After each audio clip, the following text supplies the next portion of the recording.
बिस्मिल्लाहिर्रहमानिर्रहीम। स्टूडेंट, आज का जो लेक्चर है वो मेजर ऑफ डिस्पर्जन की हमने पहले रेंज पढ़ा, फिर क्वार्टाइल डेविएशन, डिफरेंट हम काइंड्स पढ़ रहे थे, मेथड पढ़ रहे थे। अब हमने डिस्कस करने हैं मीन डेविएशन, जिसको हम शो करते हैं एमडी से, दैट इज जिसका मतलब क्या होता है, मीन डेविएशन। अब स्टूडेंट, आपने मीन डेविएशन में पढ़ना क्या है। मीन डेविएशन को हम एवरेज डेविएशंस भी कहते हैं। ये भी आपके पास एक इंपॉर्टेंट, ये इसके इंपॉर्टेंट पॉइंट्स हैं जो आपने माइंड में रखने। फिर हम अगर इसकी डेफिनेशंस हम पढ़ें तो हम कहते हैं it is defined as the arithmetic average of the deviation of various items of the series computed from the measure of central tendency like the mean and median। अब वो क्या कह रहे हैं, देखिए स्टूडेंट, सिंपली अगर मैं इसको डिस्क्राइब करूँ ना तो हम कहते हैं sum of the deviation of the observation from their mean. हम कहते हैं कि हमारे पास taking the positive mod sign, ठीक है, ये जो हमारे पास मॉड होता है इसका मकसद क्या होता है कि जो आपके पास नेगेटिव साइन होते हैं वो हम इग्नोर कर देते हैं, नेगेटिव वैल्यूज़ को इग्नोर, एंड नेगेटिव वैल्यूज़ आपके पास चेंज होती हैं इनटू पॉजिटिव में। अब हमारे पास मॉड गिवन होते हैं and when we are taking, क्या करते हैं, जब हम sum of the deviation of the observation, X show करता है आपकी ऑब्जर्वेशंस को and this is shows the mean, M shows mean, ठीक है, एवरेज। जब हम आप अपनी ऑब्जर्वेशंस को लेते हैं, डिविएट करते हैं फ्रॉम देयर मीन, तो हमारे पास विद पॉजिटिव मॉड साइन, ठीक है, हमारे पास अगर मॉड साइन है उससे हम सम करते हैं, that is called the mean deviation. तो ये आपके पास हो जाती है डेविएशन। सिंपल इसको हम क्या कह रहे होते हैं कि अगर आप अपनी ऑब्जर्वेशन को पॉजिटिव साइन, मतलब ये मॉड का साइन लेते हुए अपनी ऑब्जर्वेशन को माइनस करते हो फ्रॉम देयर एवरेज, वो आपके पास मीडियन हो सकते हैं, वो आपके पास मीन हो सकते हैं, एंड उसका सम लेते हो and divided by total number of observation करते हो, तो that is called the mean deviation. वो आपके पास क्या हो जाता है, मीन डेविएशन। इसकी डेफिनेशंस भी आप इसी तरह याद कर सकते हो।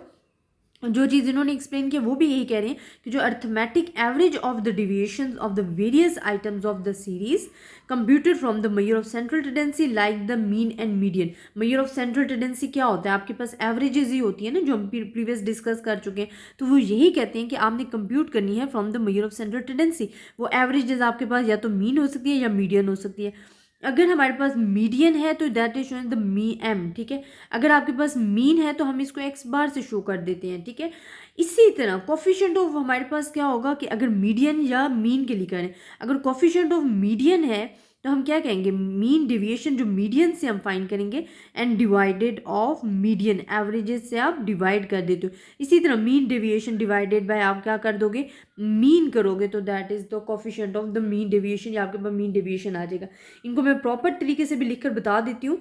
और स्टूडेंट, इसमें भी हम सच डिवाइड करते हैं दो में, दो कैटेगरीज में। एक आपके पास होते हैं विदाउट फ्रीक्वेंसी के साथ, और एक होते हैं विद फ्रीक्वेंसी। तो हमारे पास ग्रुप्ड एंड अनग्रुप डेटा में ये टू कैटेगरीज जो हैं डिवाइड हो जाती हैं। अब मीन डेविएशन अगर आपके पास है फॉर द अनग्रुप डेटा के लिए, तो मीन डेविएशन आप कैसे सॉल्व करोगे, देखो आप लिख रहे हो summation of X minus mu and divided by N. अब एक्स आपके पास ऑब्जर्वेशन है, म्यू आपके पास मीन है, आप इनको डिविएट करोगे, माइनस करोगे, फिर मॉड लोगे कि अगर नेगेटिव साइन, फॉर एग्जांपल आपके पास -3 है, -2 है, -1 है, अगर इनका मॉड ले लेते हो तो ये किस में कन्वर्ट हो जाएंगे, ये आपके पास कन्वर्ट हो जाएंगे 3 में, 2 में, 1 में, मतलब नेगेटिव साइन आपके पास इग्नोर हो जाते हैं। फिर आपने उनका सम लेना है and divided by total number of observation कर देना है। ये आपके पास उस सूरत में होगा जब आपके पास क्या होगा, अनग्रुप डेटा होगा, आपके पास फ्रीक्वेंसी इन्वॉल्व नहीं होगी। अगर आपके पास फ्रीक्वेंसी इन्वॉल्व हो जाती है, इट्स मीन कि आपके पास फ्रीक्वेंसी वाला क्वेश्चन है, जैसे कि ये आपको गिवन भी है, तो फिर आपने क्या करना है, summation of F X minus mu and divided by N, कि जो चीज़ आपने यहाँ से फाइंड किया ना, एक्स माइनस म्यू जब आप करोगे कि एक्स, यहाँ हम अगर, अच्छा इधर एक और चीज़ की, इधर आपने मीन भी कैसे फाइंड करना है, क्योंकि फ्रीक्वेंसी इन्वॉल्व है तो मीन भी आप फाइंड करोगे summation of F x divided by summation of F. आप एफ के साथ मल्टीप्लाई करके वाले मीन फाइंड करोगे, मतलब ग्रुप डेटा वाला मीन फाइंड करोगे। अब मीन भी हमने पढ़ा कि हमारे पास एक होता है अनग्रुप डेटा के लिए जिसमें फ्रीक्वेंसी इन्वॉल्व नहीं होती, और एक आपके पास होता है ग्रुप डेटा के लिए जिसमें आपके पास फ्रीक्वेंसी इन्वॉल्व होती है। तो आप यहाँ से मीन फाइंड करोगे, फिर उस मीन में से अपनी ऑब्जर्वेशंस को क्या करोगे, माइनस करोगे, ये जो ऑब्जर्वेशंस गिवन है। फिर आपके पास जो मॉड है, मतलब नेगेटिव साइन को मॉड लगा के इग्नोर करोगे, फिर मल्टीप्लाई एफ करोगे, उनका सम लोगे एंड डिवाइड बाय एन करोगे, तो आपके पास मीन डेविएशन आ जाएगा। अगर आपने फाइंड करना है coefficient of the mean deviation की, अगर आप कोफिशिएंट फाइंड कर रहे हो मीन डेविएशन के लिए, तो फिर आप क्या करोगे स्टूडेंट, कोफिशिएंट क्या होता है कि आपके पास जो भी मीन डेविएशन वो आपने अगर डिविएट किया है विद मीडियन किया है या आपने मीन किया है, वो जो भी आपने किया उसको आपने डिवाइड करना है मीन डेविएशन को विद द मीडियन। अगर आप मीन के हिसाब से कर रहे हो, कोफिशिएंट ऑफ मीन गिवन है, देन मीन से डिवाइड करोगे। अगर आपको मीडियन गिवन है तो आपके पास जो मीन डेविएशन का आंसर है उसको आप डिवाइड कर दोगे विद द मीडियन, तो आपके पास कोफिशिएंट ऑफ क्या आ जाएगा, मीन डेविएशन आ जाएगा। या आपको मैंने ग्रुप्ड और अनग्रुप्ड डेटा दोनों के लिए बता दिया। इसी तरह आपके पास क्वेश्चंस गिवन है स्टूडेंट, आप क्वेश्चन दे सकते हो, मैंने अभी भी आपको एक्सप्लेन किया कि आपके पास एक्स और एफ दोनों गिवन है। एक्स और एफ गिवन है तो इट्स मीन आपने अब इनमें क्या करना है, वो कहते हैं आपने मीन डेविएशन भी फाइंड करना है और फिर कोफिशिएंट्स भी फाइंड करना है। यहाँ आपके पास एक्स भी गिवन है, एफ भी गिवन है, इट्स मीन सबसे पहले हम फार्मूला लिखते हैं कि हमारे पास मीन डेविएशन किया। जब आपको फार्मूलाज आते हैं स्टूडेंट तो आप इजीली अपने फार्मूलाज को देखते हुए देख लिया करें कि आपने किस चीज़ को कैलकुलेट करना है या क्या चीज़ फाइंड करनी है। अब सबसे पहले आप देखें कि आपने जो चीज़ कैलकुलेट करनी है वो आपके पास है मीन, म्यू। म्यू होगा तो हम एक्स ऑब्जर्वेशन में से माइनस करेंगे ना, तो मीन आपके पास क्या, एक्स बार आपके पास क्या है, वो है summation of F x divided by summation of F. F वाला क्यों हमने मीन लगाया, क्योंकि हमारे पास फ्रीक्वेंसी इन्वॉल्व थी। जब आपके पास फ्रीक्वेंसी इन्वॉल्व होती है फिर हमने एफ वाला लगाना है। उस म्यू में से जो मीन है वो म्यू है, उसमें से अपनी ऑब्जर्वेशन को माइनस करें, उसका मॉड ले लें, मतलब नेगेटिव साइंस को आपने इग्नोर कर देने, एफ के साथ मल्टीप्लाई करना है डिवाइड बाय एफ, तो आपके पास क्या आ जाएगी, टोटल मीन डेविएशन आ जाएगा। अगर आपने coefficient of mean deviation find करना है तो फिर कोफिशिएंट ऑफ मीन डेविएशन आपके पास क्या आ जाएगा, जो हमारे पास मीन डेविएशन का आंसर आया है डिवाइडेड बाय मीन, तो आपके पास कोफिशिएंट ऑफ मीन डेविएशन जो है वो भी आ जाएगा। इस तरह आपका ये क्वेश्चन सॉल्व हो जाना है। नेक्स्ट स्टूडेंट हम पढ़ते हैं कि मीन डेविएशन शॉर्ट मेथड क्या है। अच्छा, शॉर्ट मेथड आपके पास अब आ रहा है। शॉर्ट मेथड एक तो हमारे पास दो टाइप्स के होते हैं, ठीक है। एक आपके पास होता है कोडिंग मेथड होते हैं, एक आपके पास होता है शॉर्ट मेथड जिसमें हम डी के साथ कैलकुलेट कर लेते हैं। अब ये दोनों मेथड मैं आपको एक्सप्लेन करके बता देती हूँ, इसमें मुश्किल कुछ भी नहीं है, सिर्फ और सिर्फ आपने अपने बेसिक कॉन्सेप्ट क्लियर करने हैं कि आपके पास बेसिक क्या आ रहा है और आपने समझने गया। अच्छा, शॉर्ट मेथड में स्टूडेंट आपने क्या करना होता है, जैसे मैंने आपको यहाँ दिया ना फार्मूला, मीन डेविएशन हमारे पास आ रहा है summation of F X minus mu and divided bye, हमारे पास क्या आ जाता है समेशन ऑफ एफ, या एन भी इसकी जगह आप लिख सकते हो, कुछ भी लिख सकते हो, यहाँ एन भी लिख सकते हो और एफ भी लिख सकते हो। अगर एन का भी वही मतलब है टोटल नंबर ऑफ ऑब्जर्वेशन, और एक्स भी हमारे पास क्या है टोटल नंबर ऑफ ऑब्जर्वेशन को ही शो कर रहा होता है।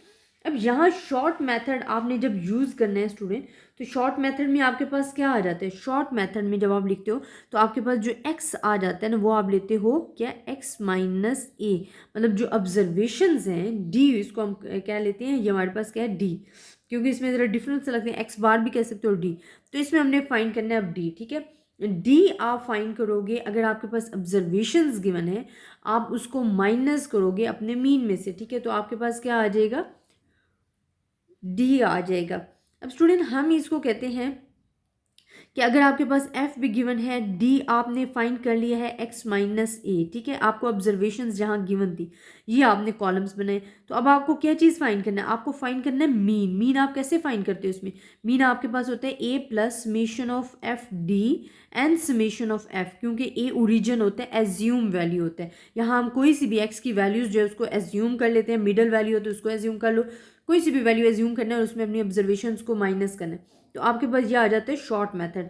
इसमें फिर आपने क्या करना होता है, जब आपके पास डी की वैल्यू आ जाएगी आपने एफ और डी को मल्टीप्लाई करना है, ठीक है। आपके पास जो वैल्यूज आएंगी उनका सम करके समेशन ऑफ एफ करके ए जो एज्यूम वैल्यू यहाँ आपने सपोज की होगी, फॉर एग्जांपल 20 की है तो आपने यहाँ 20 लिखना है और इसको सॉल्व करना है, और आपके पास सेम ये फार्मूला अप्लाई करना है, तो आपके पास क्या आ जाएंगी, वैल्यूज़ आ जाएंगी।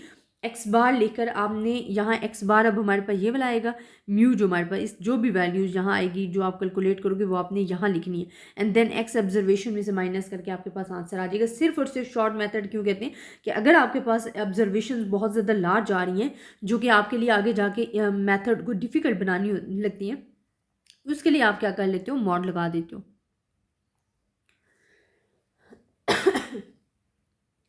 इसी के स्टूडेंट आपको क्वेश्चंस भी गिवन है, आपको ऑब्जर्वेशंस गिवन है और आपने शॉर्ट मेथड यूज़ करते हुए इसको सॉल्व करना है, तो जैसे मैंने आपको मेथड बताया ये आपने यूज़ करना है और इंशाल्लाह आपको इजीली समझ में आ जाएंगे।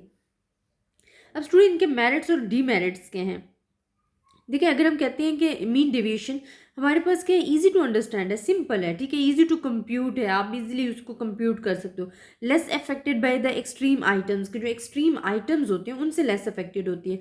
Useful in fields like economic commerce, extra economics में, कॉमर्स में ये बहुत ज़्यादा यूजफुल है, ठीक है।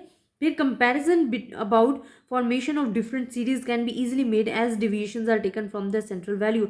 हम कंपैरिजन क्यों इसको कह रहे हैं, देखिए हम क्या करते हैं कि उसको डिविएट करते हैं ऑब्जर्वेशन को from the central measure of central tendency से। मेजर ऑफ सेंट्रल टेंडेंसी या मेजर ऑफ लोकेशन आप डिस्कस कर सकते हो, दैट इज एवरेज, जो कि हमारे पास एवरेज होती है। तो आप अपनी ऑब्जर्वेशन को जब एवरेज में से माइनस करते हो, जो आपके पास आंसर आता है, तो आपको पता चलता है कि आपकी जो वैल्यूज़ हैं वो सेंट्रल वैल्यूज से कितनी डिविएट है, तो आपके लिए कंपेरिजन ईजी हो जाता है। तो यही चीज़ वो आपको यहाँ डिस्कस करके बतानी है। डीमेरिट इसका क्या है कि जिस तरह हमने मॉड लगाया, मॉड क्या करते हैं कि जो आपके नेगेटिव साइन होते हैं वो कन्वर्ट कर देते हैं इनटू द पॉजिटिव साइन। तो ये हमारे पास इग्नोरिंग द नेगेटिव साइन और नॉट अप्रोप्रिएट एवरेज, तो वो हमारे पास अप्रोप्रिएट एवरेज प्रोवाइड नहीं करता।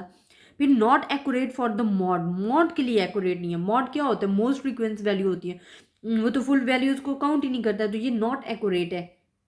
फिर हम कहते हैं difficult to calculate if the value of the mean और median comes in the fraction. अच्छा, अगर फ्रैक्शंस में आ गई आपकी वैल्यूज तो ये हमारे लिए डिफिकल्ट हो जाते हैं। क्यों डिफिकल्ट हो जाते हैं कि आपने ऑब्जर्वेशंस को माइनस ही जब आपने मीन में से करना है, मीडियन में से करना है, अगर वैल्यूज ही फ्रैक्शन में आ गई हैं तो आपको जो डिविएशंस करनी पड़ेंगे उसमें आपको डिफिकल्टी होती है। तो दैट इज द डिसएडवांटेज या डीमेरिट्स है मीन डेविएशन का। फिर हम कहते हैं not capable of further algebraic treatment, कि मैथमेटिकल ट्रीटमेंट किस वजह से नहीं होता, ये जो मॉड का आ जाता है ना, मॉड का निशान, कि नेगेटिव साइन को भी पॉजिटिव कन्वर्ट कर देते हैं, तो यहाँ ये फेल हो जाता है।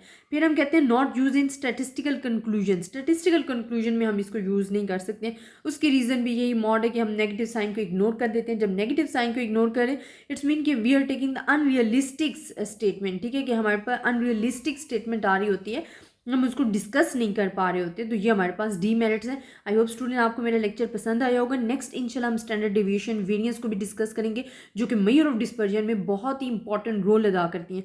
तो आपने इंशाल्लाह इसकी अच्छे तरीके से तैयारी करनी है। अगर आपको इस टॉपिक्स में किसी किस्म की प्रॉब्लम है तो आप मुझसे डिस्कस कर सकते हैं। अपनी दुआ में याद रखिएगा। अल्लाह हाफिज़।